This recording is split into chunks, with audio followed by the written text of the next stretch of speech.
Also TC क्या था, tasty cafe, also provide him the following benefits, free meals while on duty worth ₹4,50,000। हाँ जी, क्या treatment है? Exempt है, क्यों?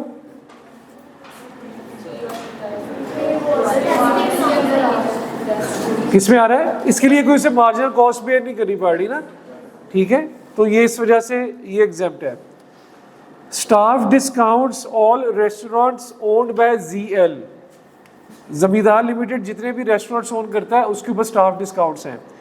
Salman avail discount worth ₹40,000 during the year. हाँ जी, एग्जेम्प्ट है कि टैक्सेबल है? 40,000 के उसने डिस्काउंट अवेल किए उन तमाम रेस्टोरेंट से जो जमींदार लिमिटेड उसका जो ऑनर था, एम्प्लॉयर था, उसके पास थे। टैक्सेबल एग्जेम्प्ट है? एग्जेम्प्ट है, ये साथ वाले से पूछे। हाँ, एग्जेम्प्ट है। टैक्सेबल कौन कह रहा है? दो बंदे टैक्सेबल। एग्जेम्प्ट क्यों है और टैक्सेबल क्यों है? तो पहले टैक्सेबल वाले बताए क्यों है टैक्सेबल।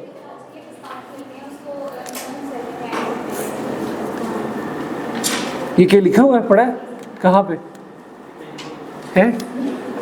कहाँ पढ़ा है? बताएं बताएं। डिस्काउंट्स मिलते हैं किसको?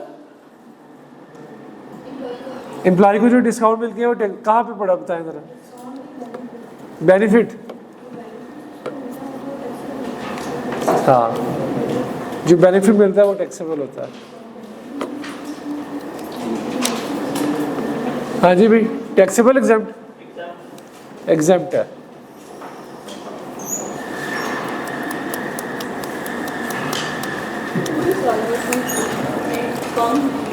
बेसिकली ये टैक्सेबल है। हाँ जी, एम्प्लॉय डिस्काउंट्स जो है it is one of the benefits, और जो बेनिफिट होता है it will be added in the taxable income, तो it will be treated as the taxable, ठीक है।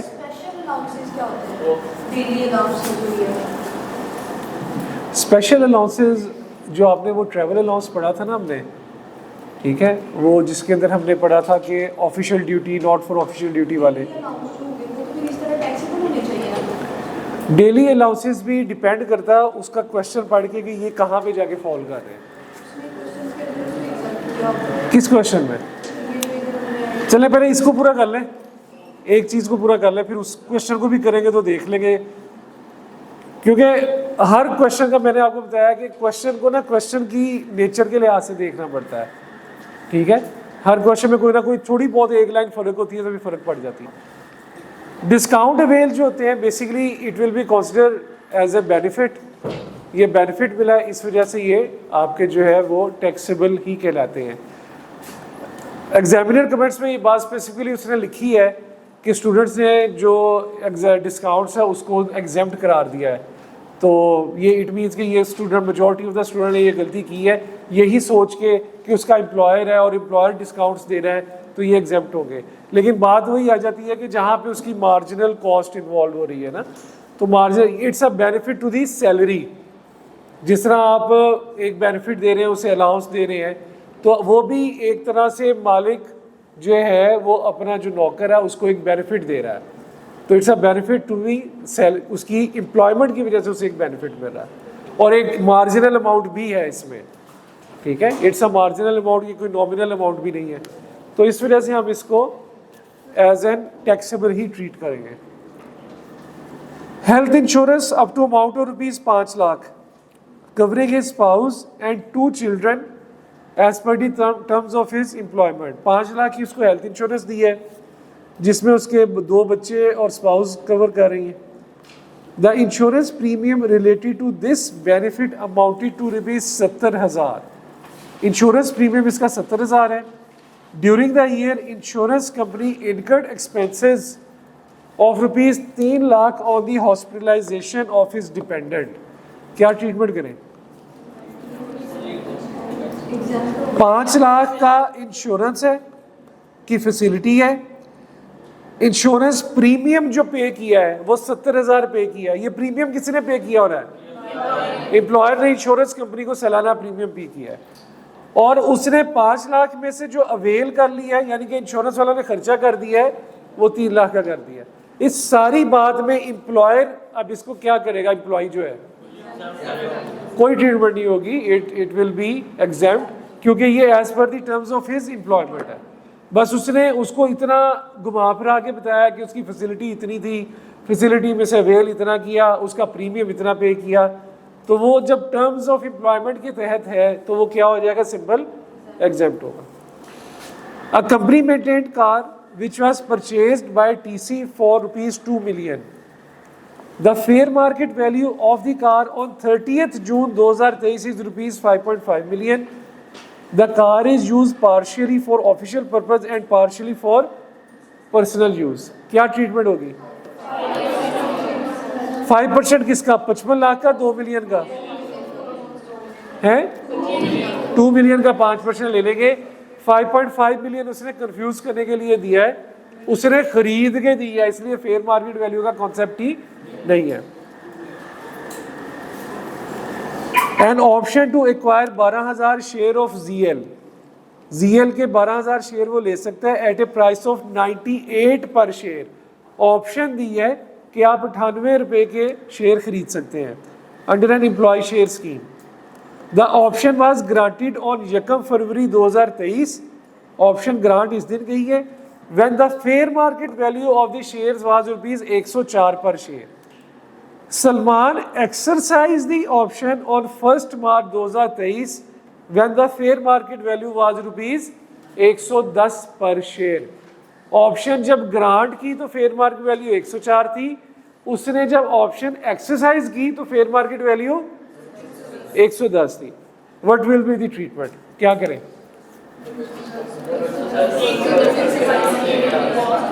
हाँ,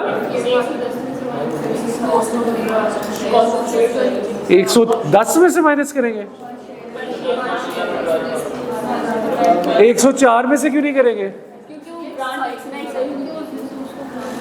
हमने पढ़ा था एक्सरसाइज के टाइम पे, ठीक है?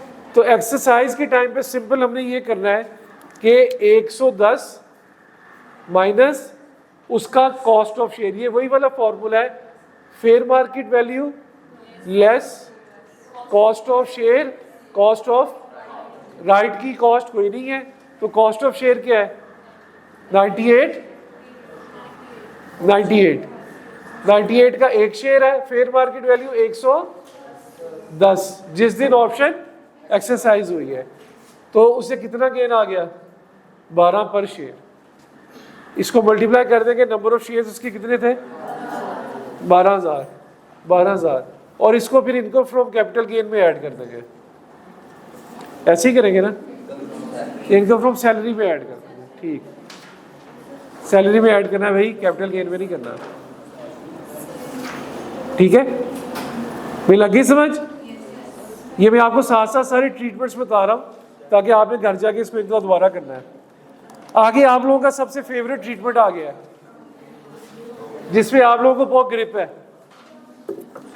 Provident fund. सवाल का पता चल गया? टाइम पे आया करे यार, 12-15 मिनट का लेक्चर हो गया। 204 Provident fund contribution at 8% of the basic salary in a recognized provident fund. During the year, 22% profit was credited to Salman's account. His balance in the fund amounting to rupees 9,60,000. हाँ जी, क्या treatment होगी? Provident 8% का जो PF है, ठीक है, वो contribution हो रही है रिकग्नाइज्ड प्रोविडेंट फंड में। इससे क्या मतलब है कि 8% एम्प्लॉय कंट्रीब्यूट कर रहा है और 8% एम्प्लॉयर कंट्रीब्यूट। एम्प्लॉय को तो हम कुछ कहेंगे, तो 8% बेसिक सैलरी का रिकग्नाइज्ड में जा रहा है, तो बेसिक सैलरी ऊपर कितनी थी? 24 लाख। इसका 8% कितना बन गया? 1,92,000। ये 8% सालाना है, मंथली है? सालाना हुआ ना, कि सालाना उठाई थी, ठीक है? अब इंप्लॉयर का कंट्रीब्यूशन है, इसके ऊपर लिमिट क्या लगती है, क्या लगती है बता दें जल्दी से। हाँ सही रटा लगाया, 1,50,000 ये ऐसे ही होना चाहिए, और 1/10 ऑफ, इसमें से जो लोअर है वो क्या है, ऊपर वाली एग्जेम्प्ट है, टैक्सेबल है। 1/10 ऑफ बेसिक सैलरी क्या है, 24 लाख का 1/10 2,40,000, 2,40,000 और 1,50,000, इसमें से लोअर क्या है 1,50,000, तो 1,50,000 तक क्या है एग्जेम्प्ट है, तो टैक्सेबल कितना हो गया 42,000। हम इनकम फ्रॉम सैलरी में कितना ऐड करेंगे 42,000, ठीक है भाई। इसकी इंटरेस्ट की ट्रीटमेंट बताएं, आप बताएं।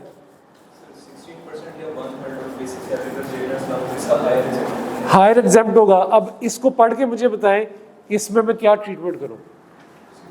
16%, 22% उसने profit during the year, 22% profit was credited to Salman account, Salman के अकाउंट में 22% प्रॉफिट क्रेडिट हुआ है और उसका बैलेंस 9,60,000 है। बैलेंस से क्या मतलब है, अक्यूमुलेटेड बैलेंस, इसमें एम्प्लॉय भी है, एम्प्लॉयर भी है और उसका इंटरेस्ट भी है।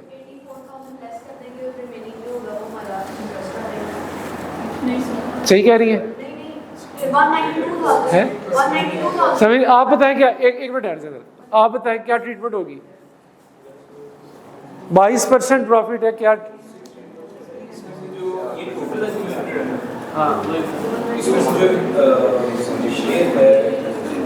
एम्प्लॉयर था और उसको लेस करेंगे, बाकी 16 में 22 पे डिवाइड करेंगे, मल्टीप्लाई बाय 16 करेंगे, ये एक ट्रीटमेंट है। तो दूसरा 1/3 ऑफ बेसिक सैलरी। आप क्या कह रहे हैं 9,60,000 में से मैं क्या करूं, एम्प्लॉयर और एम्प्लॉय का शेयर मुझे कैसे पता चलेगा इसमें, वो तो साल का है ना, ये तो बैलेंस है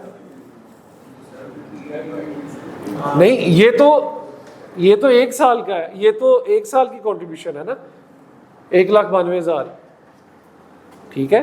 उसकी पिछले साल सैलरी कम थी तो उसका तो ट्रीटमेंट मुझे नहीं पता ना, ये तो बैलेंस है, ये तो मौजूदा है फलानी डेट को। इसमें अब एम्प्लॉय का कंट्रीब्यूशन कितना है और एम्प्लॉयर का कंट्रीब्यूशन कितना है ये मुझे कैसे पता चलेगा, ये तो टोटल बैलेंस है, ये अक्यूमुलेटेड बैलेंस है। हाँ जितने पे, हाँ वो निकालेंगे ना, लेकिन वो कैसे निकालूं मैं, देखें जरा इंफॉर्मेशन ये है सवाल में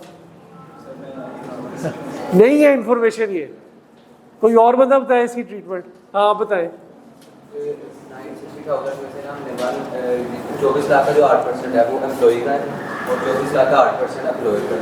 हाँ ठीक है, तो 192,000 को मल्टीप्लाई करेंगे 2 के साथ, जो आंसर आएगा उसको 960 में से माइनस करेंगे, जो अमाउंट बचेगी वो इंटरेस्ट आएगी, इंटरेस्ट को डिवाइड करेंगे 22 के साथ, मल्टीप्लाई करेंगे 16 के साथ इंटरेस्ट। मैं आपसे वही वाली बात बार बार कर रहा हूँ कि 9,60,000 में आप जो मुझे ट्रीटमेंट बता रहे हैं 1,92,000 वाला, ठीक है 1,92,000, ये उसका इस साल का कंट्रीब्यूशन है।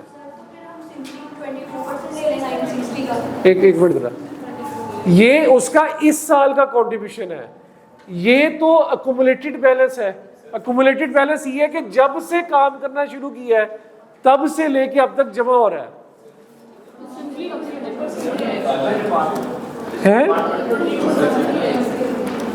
एक मिनट ठहरे जरा, ये देखें कहीं पे सवाल पे ये नहीं दिया हुआ कि सलमान ने अब उसको ज्वाइन किया है। बेसिक बात इनकी वाली बात ठीक है कि देखें इंटरेस्ट इनकम किस पे कमाते हैं। मैंने आपको पहले भी बताया था, एम्प्लॉय का कंट्रीब्यूशन, एम्प्लॉयर का कंट्रीब्यूशन, इस दोनों को मिला के आप क्या करते हैं, इन्वेस्ट करते हैं। इन्वेस्ट करते हैं उसके ऊपर आपकी इंटरेस्ट इनकम आती है। फिर उस इंटरेस्ट इनकम को एम्प्लॉय की कंट्रीब्यूशन को, एम्प्लॉयर की इनकम को फिर इन्वेस्ट करते हैं, फिर उसके ऊपर इंटरेस्ट इनकम आती है, ठीक है। तो अकुमुलेटेड जो आपका बैलेंस होता है, इसके अंदर आपकी सारी चीज़ें शामिल होती हैं। अब इसके अंदर जो ट्रीटमेंट बन रही है that is 22% profit was credited to Salman account, his balance in the fund accounted to rupees 9,60,000। इस बैलेंस का 22%, 9,60,000 का 22% कितना बना? 21120, बस एक और जीरो, 2,11,200। इंटरेस्ट इनकम कैलकुलेट करते हैं वो टोटल एक्यूमुलेटेड का कैलकुलेट करते हैं, टोटल एक्यूमुलेटेड का कैलकुलेट करते हैं। हाँ जी। फिर ये हम पहले एक बार बात कर रहे थे कि शेयर माइनस करना नहीं, ये एक्यूमुलेटेड बैलेंस है, ये एक्यूमुलेटेड बैलेंस है। शेयर माइनस करना तो मैं तो कह रहा हूँ उनकी नहीं करना, आप कह रहे थे करना है। ये तो आप कह रहे थे ना बदलना है ना, माइनस करना है। ये तो मैं तो कह रहा हूँ कि नहीं करना, ठीक है। इस दरवाजा बंद करते जाए। नहीं तो समझ में हेल्प ही नहीं कर रहा। 9,60,000 उसका बैलेंस है, उसने इंटरेस्ट इनकम कमाया 22%, तो बैलेंस के ऊपर ही इंटरेस्ट इनकम कमाते हैं। जो उसका बैलेंस पड़ा होगा उस पर इंटरेस्ट इनकम कमाया ना, तो इसमें ये शेयर्स लेस करने की तो बात ही नहीं होनी चाहिए। तो इंटरेस्ट नहीं शामिल, इसमें इंटरेस्ट अगर होगा भी, इसका हो सकता है पिछले सालों का प्रॉफिट शामिल हो। ये it's an accumulated balance. Accumulated balance कैसे बनता है? इंटरेस्ट होता है एम्प्लॉयर और एम्प्लॉय। हाँ, तो इसमें सारा कुछ शामिल है, तो इसी पे इंटरेस्ट कमाते हैं। ये अकुमुलेटेड बैलेंस इन्वेस्ट होता है, उसमें इंटरेस्ट कमाते हैं, वो फिर दोबारा इसमें ऐड हो जाता है, फिर ये इन्वेस्ट होता है, फिर इंटरेस्ट कमाते हैं, फिर उसके अंदर ऐड हो जाता है। तो अकुमुलेटेड बैलेंस के ऊपर ही हम इंटरेस्ट इनकम कमाते हैं। लगी समझ? भाई समझ लगी सबको? नहीं लगी तो पूछ ले। 9,60,000 मैंने आपको बड़ा क्लियर बताया था कि ये अगर फंड है, इसमें एक इनपुट आती है एम्प्लॉय की, एक इनपुट आती है एम्प्लॉयर की, ऐसे ही है। ये दोनों इनपुट्स किधर जाती हैं? सबसे पहली दफा किया होगा इन्वेस्ट, इसको इन्वेस्ट किया तो इन दोनों को इन्वेस्ट करके एक और इनपुट आ गई, उसे क्या कहते हैं? इंटरेस्ट। अब इस टाइम मिसाल के तौर पे मैंने साल के शुरू में किया, ये भी साल के शुरू में किया, ठीक है, ये भी साल के शुरू में इन्वेस्ट कर दिया। साल के एंड पे जो मेरे पास अमाउंट पड़ी होगी उसमें क्या क्या चीजें शामिल होगी? 1, 2 और यही तीनों चीजें शामिल होगी ना। तो ये तीनों चीजें क्या कहलाएंगी? Accumulated balance. अब अगले साल के शुरू में मैं जब इन्वेस्टमेंट करूंगा तो मैं किसकी करूंगा? इस सारे एक्यूमुलेटेड बैलेंस की और इस पूरे बैलेंस की मैं इन्वेस्टमेंट कर दूंगा, ठीक है, और उस पर इंटरेस्ट कमाऊंगा। तो बेसिकली ये क्या है? Accumulated balance. तो 22% इंटरेस्ट इसी पे कमाया ना।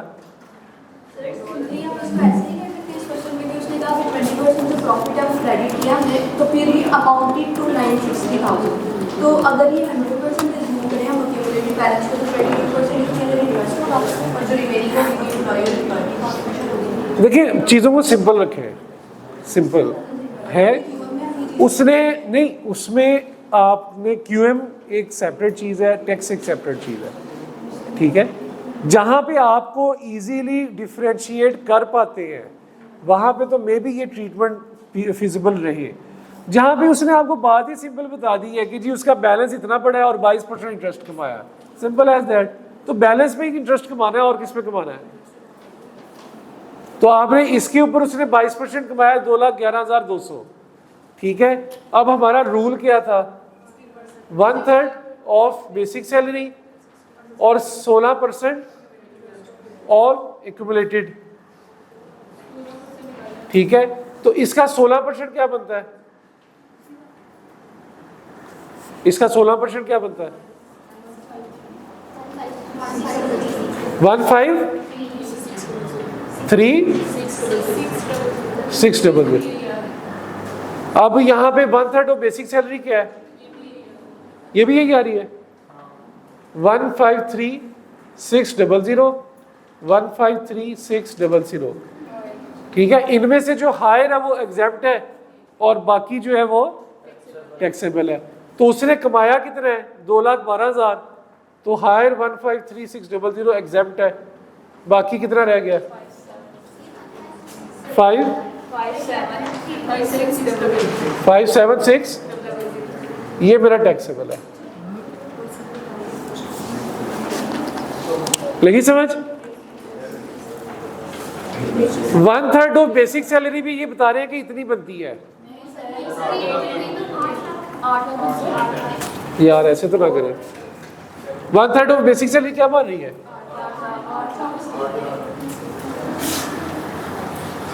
गलत हो गया,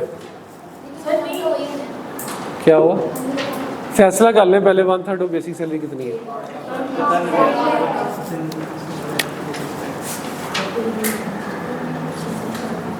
8 लाख बन गई, 24 लाख है ना सालाना, तो 1/3 यार 8 लाख ही बनेगी। 16% एक्यूमुलेटेड बैलेंस कितना है? वो यही है 1536। तो उसने कमाया कितना है 2,12,000, फिर तो कुछ भी नहीं टैक्सेबल बनता, हायर एग्जेम्प्ट है ना। हायर कमाया इतना है, हायर एग्जेम्प्ट है, तो फिर तो टैक्सेबल ही कुछ नहीं है। ठीक है, इसमें टैक्सेबल कुछ भी नहीं बनेगा क्योंकि उसने कमाया 22% है। ठीक है, और रूल के मुताबिक 8 लाख तक एग्जेम्प्ट है। प्रोविडेंट फंड के अंदर पहले आई कैप जो था ना वो इतना आगे पीछे नहीं करता था। ठीक है, सिंपल सी चीज़ें देता था। अब आई कैप ये टेस्ट करता है कि बच्चे का नॉलेज कैसा है, उसे पता है कि क्यूमुलेटेड बैलेंस क्या होता है, उसे पता है कि प्रोविडेंट फंड में एम्प्लॉयर का कंट्रीब्यूशन किसे कहते हैं, उसे ये पता होना चाहिए कि एक्यूमुलेटेड बैलेंस बनता किस चीज़ पे है, इंटरेस्ट कमाते किस चीज़ के ऊपर है।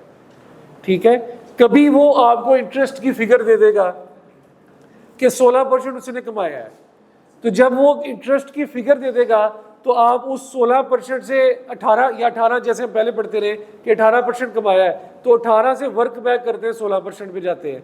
कभी उसने बैलेंस दे दिया कि इस बैलेंस के ऊपर उसने कमाना है, ये अब आपको पता होना चाहिए कि बैलेंस पे इंटरेस्ट कमाते हैं।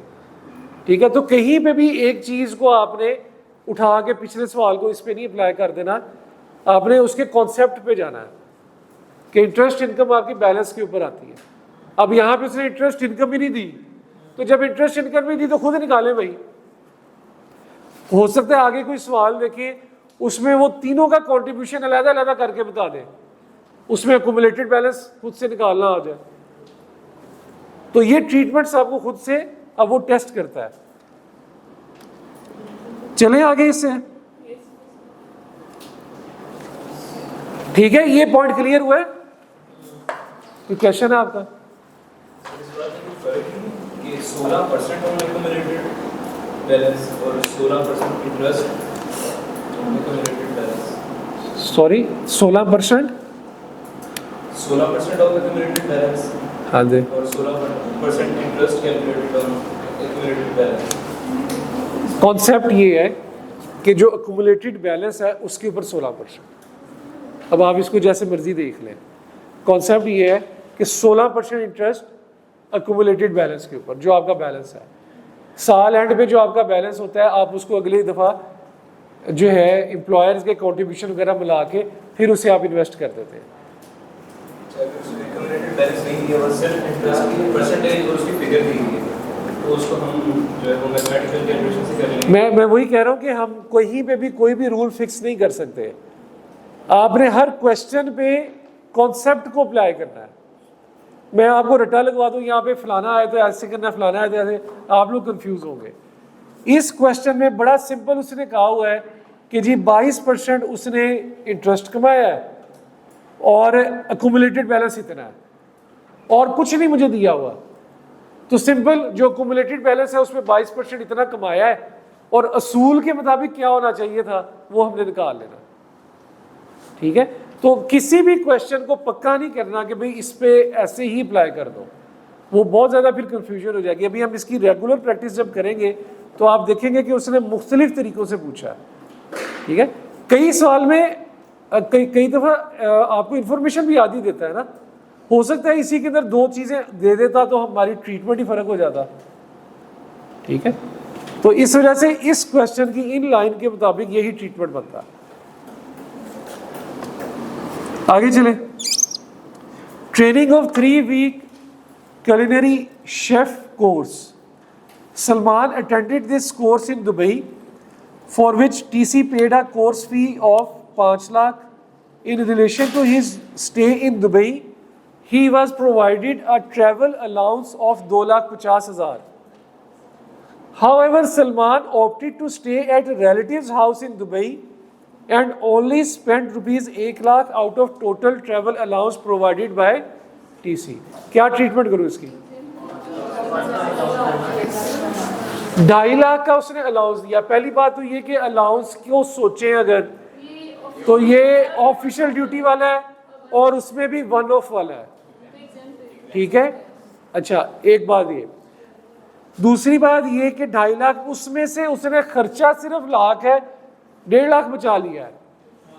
क्या करेंगे ट्रीटमेंट है? पूरा ही एग्जाम्प्ट है। अच्छा, यहाँ पे आती है लड़ाई, ठीक है, यहाँ पे आती है लड़ाई। मैं अब आपको बताता हूँ होता क्या है। वन ऑफ असूली तौर पे ना, असूली तौर पे इसकी 2 ट्रीटमेंट्स चल रही हैं। मैं आपको बता देता हूँ कि आई कैप किसको पसंद कर रहा है और जो बाकी बुक्स, जिस तरह आपके पास जो बुक है उसमें भी क्या लिखा है। आई कैप तो ये करता है, उसकी पास प्रैक्टिस भी ये रही है कि अगर ऑफिशियल ड्यूटी के लिए भी अलाउंस दिया है ना, तो जितना अलाउंस दिया है, अगर तो क्वेश्चन में उसने ये बता दिया कि उसमें से इतना खर्च किया है और इतना बचा लिया है, तो जितना खर्च किया है वो एग्जेम्प्ट है और बाकी टैक्सेबल है। मतलब ₹1,00,000 का खर्चा आएगा तो ये एग्जेम्प्ट है, 1,50 को क्या कर देता है वो टैक्सेबल। ये आई कैप की अप्रोच है। आई कैप के पास पेपर्स में भी, इवन इस क्वेश्चन के सोल्यूशन में भी आप देखेंगे तो ऐसे ही किया है, ठीक है। एक बुक के अंदर जो मैं इनको बता रहा था कि उस बुक के अंदर क्या ट्रीटमेंट है, उसमें जो ट्रीटमेंट है वो ये है कि जो अलाउंस दे दिया है ना, बस फिर वो दे दिया है, सही है। अब उसने कितना खर्चा किया आगे, that is not the question. तो 2.5 लाख सारे का सारा एग्जेम्प्ट, क्योंकि अलाउंस क्या होता है? Fixed amount of cash. ये हमने पढ़ा था ना कि अलाउंस देने के बाद कभी भी आपका एम्प्लॉयर ये नहीं पूछता कि भाई कितना खर्चा किया, कभी भी आपका एम्प्लॉयर नहीं पूछता। हाउस रेंट अलाउंस देने के बाद वो ये तो नहीं पूछेगा मैं तुम्हें 20,000 महीने का दे रहा हूं तो तुम 25,000 लगा रहे हो कि 15,000 लगा रहे हो, ऐसे ही है ना। तो इस वजह से एक ट्रीटमेंट उसका ये भी है कि अगर आपने अलाउंस दे दिया है ऑफिशियल ड्यूटी के लिए, अब वो 5,000 लगाए, 10,000 लगाए, बाद जितना भी लगाए, हमने सारे का सारा क्या करना है? एग्जेम्प्ट करना है। मैं पर्सनली तौर पे सेकंड ट्रीटमेंट के साथ कन्विंस्ड हूँ कि वो एग्जेम्प्ट होना चाहिए, लेकिन अब आई कैप बुक्स के अंदर सॉल्यूशंस में ये ट्रीटमेंट कर रहा है तो it creates a little bit of confusion कि ये इस तरह से है। तो है कोई भी नहीं, ये इसकी बात हो रही है ऑफिशियल ड्यूटी वाले अलाउंस। हर क्वेश्चन में जहाँ जितना दिया होगा वहाँ यही देखेंगे कि कितना यूज़ किया है, तो फिर हम ये करेंगे, इसलिए तो कंफ्यूजन क्रिएट हो जाती है। फिर उसका नहीं बताया तो हम पूरा एक्सेप्ट कर सकते हैं। अब मेरे ख्याल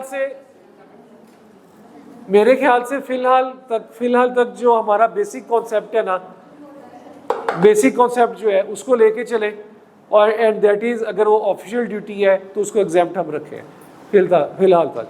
अगर इस ट्रीटमेंट को चेंज करवाना हुआ तो मैं आपको बता दूंगा, क्योंकि मैं शायद 1-2 टीचर से और भी डिस्कस करूं कि अगर आई कैप इस तरह से करता है तो ऐसे क्यों करता है, मे भी कोई और अच्छी जस्टिफिकेशन मिल जाए, ठीक है। तो फिलहाल तक हमें